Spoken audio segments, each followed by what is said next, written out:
সম্পৃক্ততা জ্ঞাপন করেন এবং আমাদের সাথে সর্বাত্মক সহযোগিতার আশ্বাস দেয়। তো যুব সমাজের যারা আছে আমাদেরকেও আমরাও সাথে থাকব। আমরা চেষ্টা করব বলরামপুর এবং কাশীনাথপুর, আমাদের দায়িত্ব বলরামপুর এবং কাশীনাথপুর, বাইরের গুলা আমরা দেখা আমাদের পক্ষে সম্ভব না। তো যারা বলরামপুর এবং কাশীনাথপুরের সীমানায় মাদক নিয়ে ঢুকতে চাইবে তাদেরকে প্রতিহত করা আমাদের সকলের দায়িত্ব এবং কর্তব্য।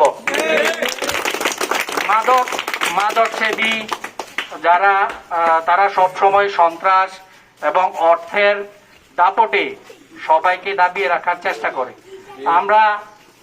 আমরা সচেষ্ট থাকব।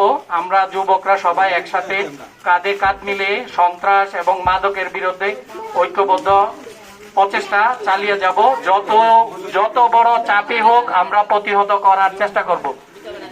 আশা করি আমাদের মুরব্বীরা যারা আছে আইনিভাবে আমাদেরকে সহযোগিতা করবে এবং মাদক সেবী মাদকের ব্যবসার সাথে যারা জড়িত তাদেরকে আইনের আওতায় এনে শাস্তিমূলক ব্যবস্থা নিতে তারা যেন সচেষ্ট হয়। এই বলে আমি আমার বক্তব্য শেষ করলাম। আসসালামু আলাইকুম। আমার রবু কাকা